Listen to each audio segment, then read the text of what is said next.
삼방계곡은 아름다웠지만 그 아름다움은 언제나 목마름을 달래주지 못했습니다. 산이 아무리 푸르고 계곡물이 아무리 맑아도 사람들의 빈 그릇을 채워주지는 않았으니까요. 그곳에서 자란 저는 어릴 때부터 손에 흙을 묻히며 살아가는 법을 배웠습니다. 어머니는 시장에서 술을 놓은 전통 직조물을 팔았고 저는 그 옆에서 동생을 업은 채 손님들을 부르곤 했습니다. 그때마다 바람에 실려오는 장터의 소리들, 장작 타는 소리, 시장 상인의 외침, 그리고 마을 여자들이 부르는 민요, 그 모든 게 제 어린 시절의 배경음악이었죠. 사실 저도 처음에는 학교에 끝까지 다니고 싶었어요. 하지만 현실은 늘 그렇게 허락하지 않았습니다. 중학교를 겨우 마친 뒤 저는 더 이상 교실에 앉을 수 없었어요. 마을에선 그게 흔한 일이었고 저 역시 별다른 선택이 없었습니다. 그러나 언젠가부터 마음속에 작은 바람이 싹 텄어요. 언젠가는 이곳을 벗어나고 싶어. 매번 계곡 너머로 해가 지는 모습을 보면서 저는 혼잣말처럼 중얼거렸습니다.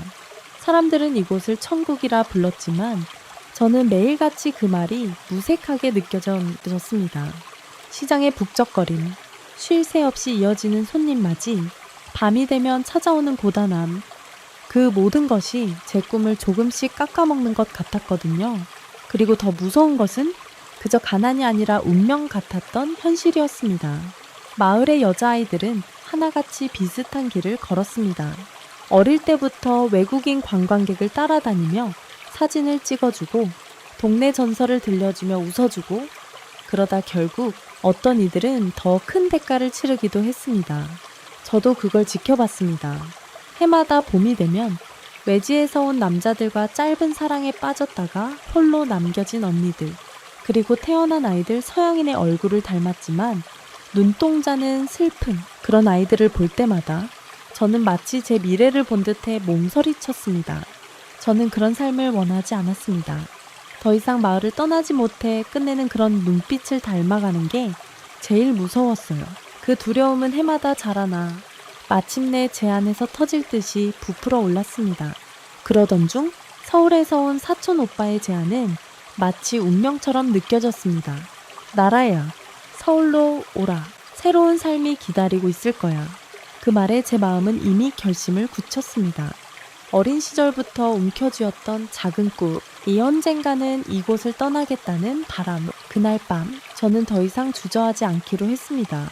서울에 도착한 첫날 제 귀에 가장 먼저 들어본 것은 개겜레아 잘담아옴 좀 된 것은 계곡물 소리가 아니라 자동차 경적 소리와 사람들의 빠른 발걸음 소리였습니다. 고향의 산과 달리 이곳의 거리에는 끝없이 이어지는 빌딩 숲과 눈부신 넌사인이 있었죠. 처음에는 모든 게 낯설고 두려웠어요. 집집마다 불빛이 밤새도록 꺼지지 않고 사람들은 늘 바쁘게 움직였죠. 삼방계곡의 조용한 밤과는 전혀 다른 세상이었습니다. 사촌 오빠의 집은 생각보다 훨씬 크고 깔끔하게 정돈되어 있었습니다. 서울이라는 도시의 공기까지 달라 보였어요. 처음으로 제 방이 생겼고 그 방에 누워 창밖을 바라보다가 문득 생각했습니다. 이제부터 정말 다른 삶이 시작되는 거구나. 오빠의 부탁은 단순했습니다. 갓 태어난 조카를 돌보고 집안일을 도와주는 것. 힘들진 않을 거야.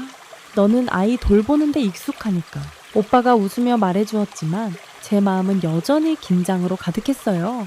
처음 며칠은 손에 익은 일도 모든 게 조심스러웠습니다. 아기를 자으며 어머니가 불러주던 자장가를 떠올려 혼잣말처럼 흥얼거렸어요. 조금만 더, 곧 잠들 거야. 그렇게 부르는 노래가 어느새 제 자신을 달래는 주문처럼 느껴졌습니다. 서울의 밤은 늘 밝았지만 제 마음은 늘 산골의 밤처럼 고요했습니다. 그러나 시간이 흐르자 조금씩 달라졌어요. 매일 반복되는 집안일과 아이의 웃음소리 속에서 저는 처음으로 안정감이라는 걸 느꼈습니다. 그리고 어느 날 오빠가 퇴근 후 제게 말했습니다. 나라야, 서울에 오길 잘했어. 여기선 네가 할 수 있는 게 많아. 무엇보다 네가 이제 웃고 있는 걸 보니 기쁘다. 그 말에 저는 처음으로 서울이라는 낯선 도시가 제게도 집이 될 수 있겠다는 희망을 품었습니다. 서울에서의 삶은 한편으론 편안했지만 또 한편으론 어딘가 공허했습니다.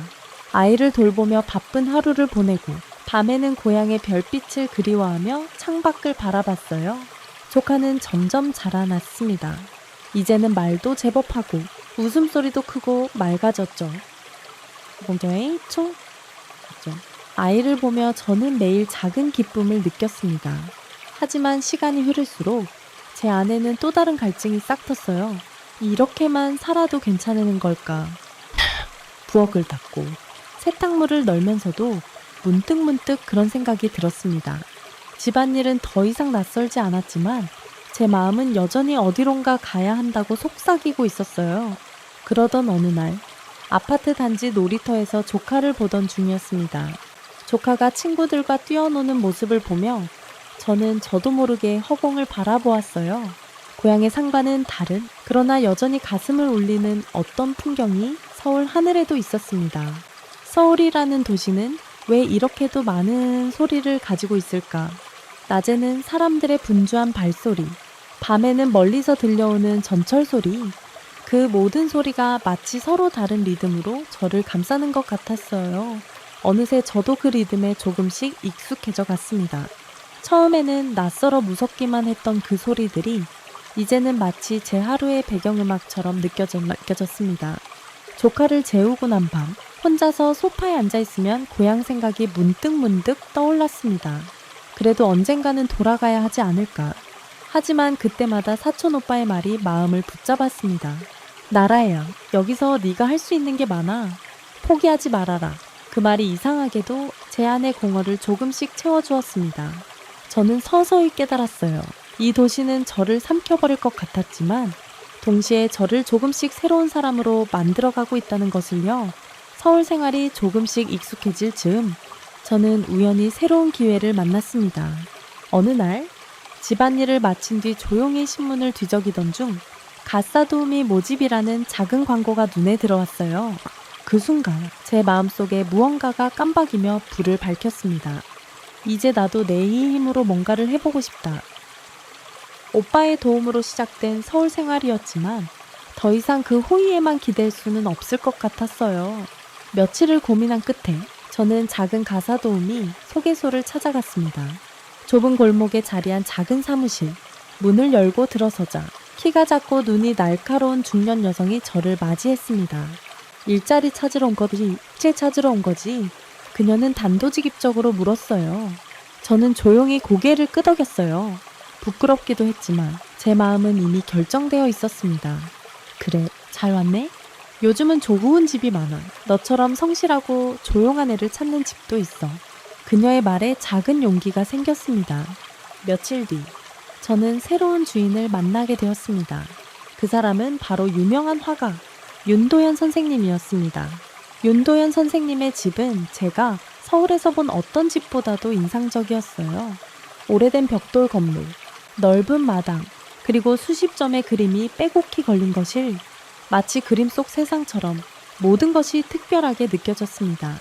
처음에는 떨리는 마음으로 걸레를 잡았습니다. 그러나 곧 저는 그 집의 공기마저도 특별하게 느껴졌습니다. 매일 아침마다 해가 창문을 통해 들어와 그림에 비치는 모습, 윤도현 선생님이 한 손에 커피잔을 들고 정원에 서 있는 모습, 모든 것이 저를 이끌어주듯 부드럽게 흘렀습니다. 윤도현 선생님은 말수가 적었지만 그림을 그릴 때만큼은 눈빛이 반짝였습니다. 저는 몰래 그 눈빛을 훔쳐보며 언젠가 그 안에 담긴 이야기를 듣고 싶다는 작은 소망을 키웠습니다. 그렇게 새로운 집에서의 첫날, 저는 또 한 번 깨달았습니다. 이곳에서도 내 이야기가 시작될 수 있어. 아직 끝나지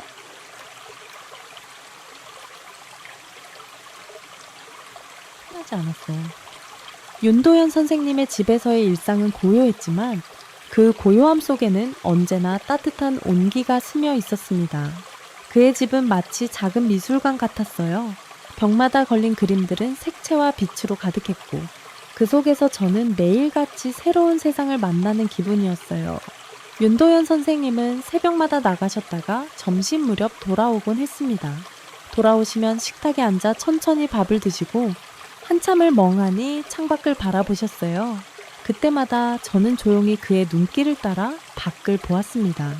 어느 날 제가 먼지 낀 상장을 조심스레 닫고 있을 때 윤도현 선생님이 불쑥 들어오셨습니다. 순간 놀라 손을 멈췄지만 그는 웃으며 말했습니다. 그거 참 오랜만에 본다. 한때는 저게 내 전부였는데 그의 말투에는 담담함이 새우며 있었지만 저는 알 수 있었습니다. 그 상장들에는 그의 청춘과 열정이 깃들어 있다는 걸. 그리고 그날 이후 선생님은 저에게 조금씩 자신의 이야기를 들려주기 시작했습니다. 화려했던 젊은 시절의 전시회, 해외에서의 특별한 경험, 그리고 무엇보다도 그 모든 것을 지나온 뒤 찾아온 외로움. 예술은 참 멋진 일이야. 하지만 결국 내 곁에 남아주는 건 그림뿐이더군. 그의 말은 쓸쓸했지만 동시에 저를 향한 작은 미소가 있었습니다.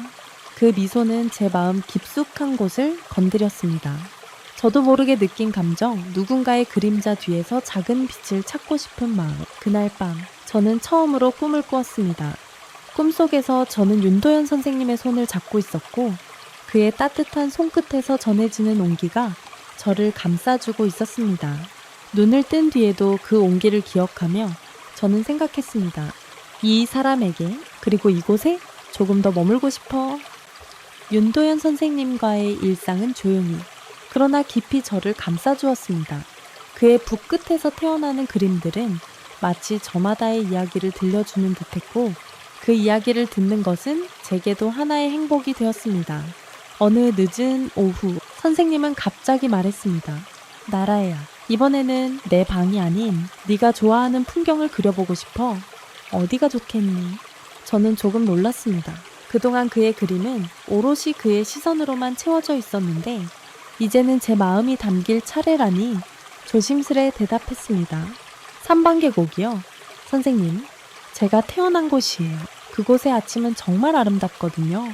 그 말에 윤도현 선생님은 조용히 웃었습니다. 조다, 네가 본 그곳의 아침을 내 그림에 담아보자. 며칠 뒤 우리는 함께 작은 여행을 떠났습니다. 3반계곡으로 가는 길은 구불구불하고 먼 길이었지만 저는 오히려 설레임으로 가득 찼습니다. 어린 시절부터 늘 그리워하던 그곳의 풍경을 이제 선생님의 눈으로도 보게 될 테니까요. 계곡에 도착했을 때 이른 아침 안개가 산골을 덮고 있었습니다. 윤도현 선생님은 말없이 그 풍경을 바라보다가 이윽고 말했다. 정말 고요하고 아름답구나. 네가 이곳을 그리워한 이유를 알겠다. 그가 화구를 펼치고 첫 붓질을 시작했을 때 저는 그의 옆에 조용히 서 있었습니다. 산골의 냄새, 바람소리, 그리고 어린 시절의 기억들이 다시금 떠올랐습니다. 그림을 그리면서도 선생님은 종종 저를 바라보았습니다. 나라야, 이 그림에는 너의 이야기도 함께 담길 거야. 그 한마디가 마치 저를 위한 작은 약속처럼 들렸습니다. 그날 밤 선생님은 작은 목소리로 속삭였습니다. 나라야, 나는 이곳에서도 너와 함께라면 충분히 행복할 것 같아. 저도 모르게 눈물이 고였습니다. 그 순간 저는 깨달았습니다. 이제 제 마음은 이 사람에게 완전히 열려 있다는 것을. 3반계곡의 아침을 담은 그 그림은 선생님의 화실에 걸리게 되었습니다. 서울로 돌아온 후에도 그 그림은 늘 두 사람의 이야기를 들려주었습니다. 그리고 저는 더 이상 이곳이 낯설지 않았습니다. 서울의 높은 빌딩 숲에서도 윤도현 선생님의 그림자 곁에서 저는 작은 봄처럼 피어오르고 있었습니다. 시간은 유수처럼 흘렀습니다. 3반계곡에서 돌아온 후 선생님의 화실에는 늘 그곳의 아침을 담은 그림이 걸려 있었습니다. 그 그림을 볼 때마다 저도 모르게 마음이 따뜻해졌습니다. 서울의 봄은 3반계곡의 봄과 또 달랐습니다. 매화가 피어나고 골목길마다 작은 꽃들이 고개를 내밀었습니다.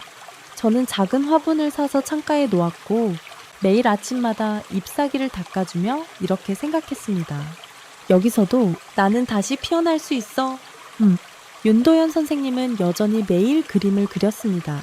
그의 그림 속엔 이제 제 모습도 가끔 스며들었습니다. 창가에 앉아 햇살을 받으며 책을 읽는 저, 선생님을 위해 따뜻한 차를 준비하는 저. 그런 작은 순간들이 그의 붓끝에서 새로운 생명을 얻고 있었습니다. 그리고 그 계절의 끝자락, 선생님은 제게 말했습니다.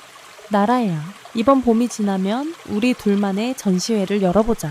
네가 있는 그림으로만 채운 전시회야. 저는 깜짝 놀랐습니다. 제게는 아직도 그런 전시회가 꿈처럼 멀게만 느껴졌으니까요. 제가 그런 걸 할 수 있을까요? 선생님은 눈을 반짝이며 말했습니다. 이미 네가 내 그림의 일부가 되었잖아. 이 전시회는 우리 둘만의 약속이 될 거야. 그의 말에 저는 처음으로 마음 깊은 곳에서부터 설렘이 피어났습니다. 선생님의 그림 속에서만이 아니라 진짜 세상 속에서도 나의 이름이 새겨지는 것만 같았어요. 그날 밤 저는 작은 일기를 썼습니다. 선생님과 함께라면 어떤 길이라도 두렵지 않아. 그림자처럼 곁에서 머무는 것이 아니라 이제는 나도 이 세상에 내 자리 하나를 갖고 싶어. 전시회를 준비하는 동안 화실은 분주하면서도 웃음으로 가득 찼습니다. 선생님의 친구들이 찾아와 조언을 해주기도 하고 새로운 캔버스가 쌓이는 소리에 작은 떨림이 함께 전해졌습니다. 그리고 드디어 전시회 개막 전날 선생님은 제게 작은 솜거울을 건네며 말했습니다. 이 거울을 봐.